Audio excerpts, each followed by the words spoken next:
Simon, obviously, it's famous that he asked Cheryl Cole to do it first. She turned it down. Thank God she did. But she's kicking herself. They need to dump that person now. Did not know where that story was going. I did not expect Diana Ross at the end of it.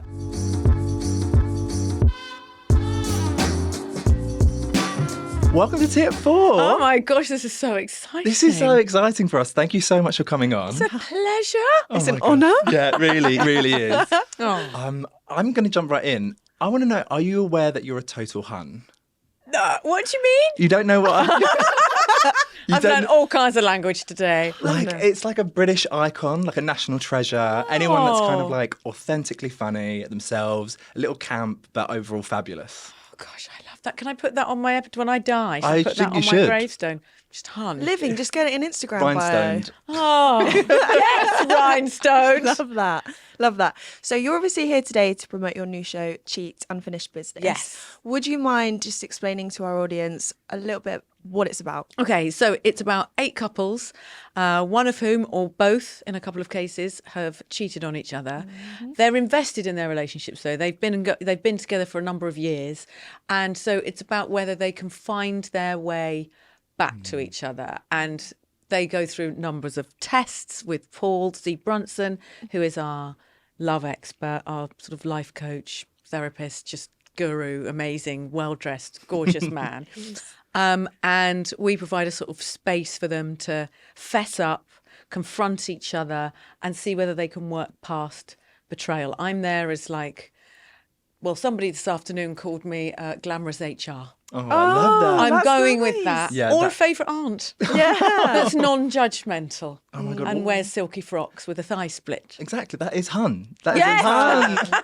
Classic hun. I mean, I've watched the first 4 episodes and it Yes. is like no other dating show out there. I'm glad you said that. A lot of history to each relationship. Yeah. And we always have this conversation, and I want to know what you have to say, because you asked Paul in the first episode, but do you think you can come back from cheating?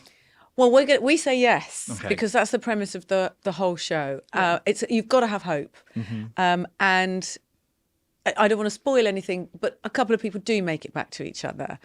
And if you don't make it back to each other within the premise of this show, you definitely leave with positive affirmations about yourself. Nice. You've learned something about yourself. So I think you carry really good vibes onto your next relationship. So it's got a good outcome, but it is intense and raw and shouty, and there's literally a fire down the middle of the table. And yeah, people have been so brave to take part in it. Yeah. It's definitely worth a watch. Yeah. It's intense. They spill the tea intense. everywhere. Thank you. Everywhere. Yeah. I don't know if I could do it. I don't either. I don't want to say the word triggering, but it definitely brought back some emotions that I fucking wish this kind of format existed when I was the cheatee. That's the other thing. Paul said, if you've suspected that your partner's cheating on you, or if you are a cheater, or if you are a cheatee, I'm loving all the new your English Oxford dictionary. It's a really good show to watch because you'll get answers. You'll find, I don't know, you'll be able to answer some questions that you've been asking yourself, I think, and you'll be able to maybe use some of Paul's advice as tools in your own life to maybe move past stuff or confront stuff or get out of situations that you maybe shouldn't be in. So it's really interesting. Yeah, I love that. Yeah. But it is about courage. It is. Yeah. It is. I actually have spoke about this on the podcast before when we've discussed cheating, and I've got a bit of a personal stance or theory, and I'd love to hear what you think of it. Okay. So my theory is that women cheat because they are not being fulfilled emotionally, and then men cheat because they are tempted by attraction. So I used to say that women who cheat need affirmation and love. Right. So that's similar to what you're saying. But I've learnt from Paul now that both sides cheat for various reasons and neither of them are that. And that once anybody's cheated, whether you consider like texting somebody, sliding into somebody's DMs, I don't know, going out and saying you're not where you are. There's different levels of what people consider cheating, but whatever it is, it's a betrayal of trust. And once trust is broken in a relationship, it's really hard to bring it back. But I used to think how you thought, but maybe not so much anymore. Yeah, it's funny. There's like that clip where the girls are like, I just want to know what it is in a cheater's head that makes it click. Like, what is it like scientifically? Have they got something? I just think it's so interesting to explore. I think it's also interesting that, like you said there, that like actually we beat around the bush sometimes, whether it's cheating or not, and sometimes more fun than others. But actually, it is all cheating, isn't it? And like, if you can just hold your hands up and say that there's been a break of trust. I've learned so much from Paul, because he says obviously in some relationships they've made agreements, or there's different, every relationship's different basically. So the levels of trust or the levels of cheating are completely different to you and me and you. Yeah. Everybody's different. But I think in any relationship, whether you're in love with somebody, or it's a parent or your child, or anything, if the trust's been broken, you have to repair the trust. And that can be tough, but you have to have forgiveness thrown in there as well. So. Absolutely. Snap to that. Wow, this is very deep. Snaps. Okay, we'll move on to some more lighthearted fun now. Let's talk about my outfit. Yes. Just a quick up and down, please. Thank you. Something I find really interesting is that you actually started out on Blind Date as a contestant, and now you're a host, which is incredible. So how does that differ? Well, I was at drama school. I do keep saying I did go to Mount View Drama School, and it was a television opportunity, Blind Date for me. I had a boyfriend, and I replaced somebody that was supposed to be on. Oh my God. And the producers knew all that. Okay. And I then went on, because I was one of the loud contestants. They did a Christmas special that year, and that year only. And I was flown to Finland, where I mouthed the words to Last Christmas by Wham. Oh it's available on YouTube. Oh my God. And yes, so for me, it was a television appearance, but Blind Date was the show. When I was like, 20 or whatever, we'd get ready to it on a Saturday. And it's always been my dream to host a relationship show, because I don't say this is a dating show. I say this is a relationship show. Because obviously these people are in. They've been in for a number of years. So there's a lot invested. There's no kids involved. We should say that as well. All these people are just there to try and see if they can work it out on their own between each other. I mean, going back, even though I know you say dating versus relationship, going from Blind Date to now Cheat, how do you think that kind of environment of these kind of reality TV shows have changed over that amount of time? Oh gosh, completely. If you look back at Blind Date and the cuteness of it and the sliding doors, and it's so cute. It's nice. These days, you'd be able to Google, Instagram, find out what they look like. I mean, the whole thing was you didn't know any of these people, and I don't know if that format can even exist anymore, because, okay, you might not know them necessarily, but you'll find out all the history about them. Yeah. And the papers used to love writing about the contestants each week. But now, everything about everybody is everywhere, all of the time. So in that way, it's changed. Yeah. It was a lot more closed and sort of innocent when you were doing Blind Date. Now you've got people who are, got banging bodies, who are willing to be in bikinis in HD television, and do all kinds of things under blankets that I would die if that was me under a blanket and my mother was watching. I would die. I would just die. You know what I mean? Yeah, you just go, people are so much braver now. Yeah, brave. Or outrageous, or brave, or a little bit of nerve in there. A lot of nerve, a lot of sass. You just go, oh my gosh, they literally forget the cameras are there. We'll move on from Blind Date, and looking at your own career, you've done so much. I mean, you was on EastEnders for a little bit. Wild at That was Heart. my first job at. Was it? Yeah. Oh my gosh. One of my favourite shows is the one you have with Alan, and you renovate the houses. That's just like pure joy. And then obviously Britain's Got Talent. There's just so much that you've done. And I think what comes with that, with your success, is often in Britain, the tabloids are notorious. And on the show with Alan, you said that your 50s was your best decade. I wonder, what does it take for you to stay empowered and confident? I think as the older you get, the less you care. Not about people, but about opinions from people that don't have a clue about you or know anything about you.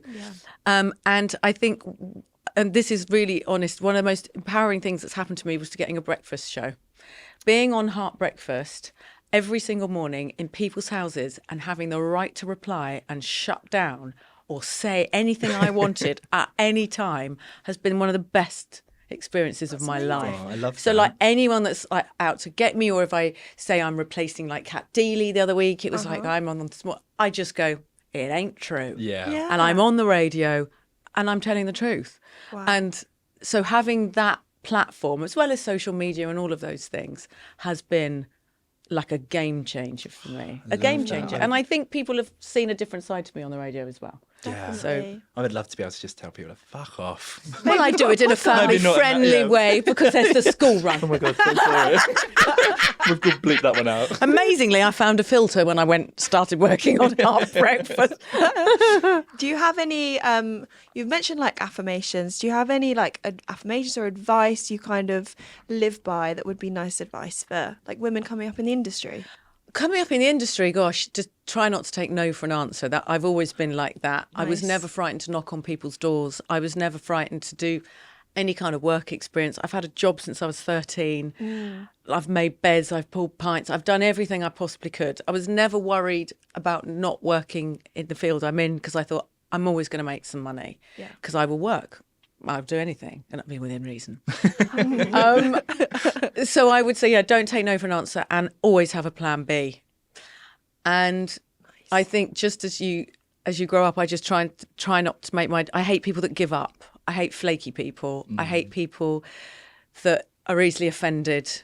And I'm trying to bring my girls up to be strong and hardworking. I mean, they both have no interest in anything I do. Pissed off with me all the time. Really? Oh, not my eldest. No. My Do they listen to 13-year-old. the radio every morning? Yes, but only because my husband puts it on in the car on the school run. Oh. Otherwise, they just wouldn't. And they hate it because I mention them a lot. In fact, I dropped my daughter's boyfriend's name into the public arena the other night. She was like, she's at uni. She's like, Mummy, did get a mention this morning? I went, yeah, Alan mentioned his mum. At least you included his mum, maybe. Yeah. The mum loved it. Oh my God, Yeah. I think my mum would love it as well. Yeah. Shout Yeah. out from Amanda Holden. Oh, and that's the other thing. I love doing shout outs. Oh. You can always do, if you've got a birthday or a friend's Oh my birthday. God. I I'm love racking doing my shout brain outs. Don't get me now. started. I can barely get through them. I nearly cried doing the shout outs because I imagined the person in the car getting a shout out. Oh, an empath. I will never forget. This is such a stupid, I don't know why I'm telling you this story. Please do. I was on my hen night and I chose to have it in Norwich. I love Norfolk. Wait, sorry. I It's just had like to the pause there. Vegas of England. What didn't know goes where in Norwich Norwich was then. stays in Norwich. Okay. Anyway, my girlfriend's booked a teppanyaki restaurant in Norwich. And on the way on the coach, I don't know, it was like Norwich FM or whatever. It was literally Alan Partridge. Gave me a shout out on the radio. Didn't say it doesn't know it's me. Just said, oh my gosh, so Amanda is on the... And I was like that. I'm fucking joking. Oh my God, I've got a shout out. Gosh. Love One of the that. best things ever, so I know how amazing. people feel when they get a I'm shout going out. to message on the in radio. tomorrow morning. New Message in, hobby. get Yeah. my number, message me personally. Oh my gosh. But then when I was in the teppanyaki restaurant, I slipped on a raw egg and bruised my coccyx and I was out for the rest of the night. Oh my God, no. I know, God. it was a disaster. But Peaks anyway, and It's awful. troughs. Well, carry on. What is the funniest or most bizarre rumour you've ever seen written about you that you've had to be like, just laughable? I think, well, I mean, this is an old one and I hate to bring it up, but when I was going through a divorce, my friend Jane Wall, who is a mixed race actress, was living in my house. We were helping her. She was living there basically so she could save up for a mortgage. And it said my then husband was being comforted by Diana Ross. So that was hilarious. Oh my God. Did not know where that story was going. I did not expect Diana Ross at the end of it. She loves it, obviously. lives and And we're breathes. still friends to this day. In Norfolk? She lives in LA. No. She was on the hen night. Oh my gosh. that's That, I mean, but there's been hundreds. just in terms of your career, what is your rose, thorn, and banana? I'll expand. Yes, please do. So a banana is basically something that's weird and unexpected that happens that was like, wow, that's maybe changed the trajectory of things. A rose is obviously like the peaks, and then the thorn is like maybe a learning curve. Gosh. Well, I'd say Banana was Britain's Got Talent because I was an actress to that point. Okay. And I think Simon, obviously, is famous that he asked Cheryl Cole to do it first. She turned it down. And then, Thank God she did. well, but she's kicking herself. Yeah. I love Cheryl, bless her. But she did go on to do X Factor. Oh no, I of suppose. course. Yeah. We've got best of both worlds. Yeah, I think it was because I was in a drama called Wild at Heart, and it was one of those it's Sunday night classic. dramas, and so Simon got me there to do that, and then from there I've just seemed to have turned into a host and a presenter, and I don't really act particularly anymore, not really. The thorn, I don't know if I have had a thorn. I've been so... That's okay. Well, we can just move on to That's good. Rose. Yeah, I don't Rose? feel like I've had a thorn. That's good. And the rose, I'm going to say is now, because I've had the best, like I've never, I mean, I said to you I had a job when I was 13, but then when I left drama school at 21, I never then had a normal job after that. I have worked solidly till now, which is mental in the industry that I'm incredible. in. Yeah, it's mental. Yeah. And all my girlfriends are very lucky as well. We're all friends and all work. It's all going to go tits out. No, Rose.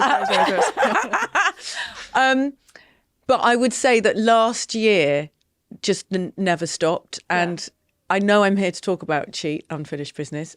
But when I was asked if I would host a relationship show on Netflix, I just thought, surely I've reached the top of Everest now, because this is all I've ever wanted. Yeah. Because Netflix seems so out of our reach as Yeah, British people. absolutely. And slowly us Brits are trickling in. Obviously, as we speak, adolescence is number one. Yeah. And you just go, oh my God, this is unbelievable. And I'm doing it. I'm like going to be doing, I'm going to be on my algorithm. Yeah. This is, or maybe I won't be.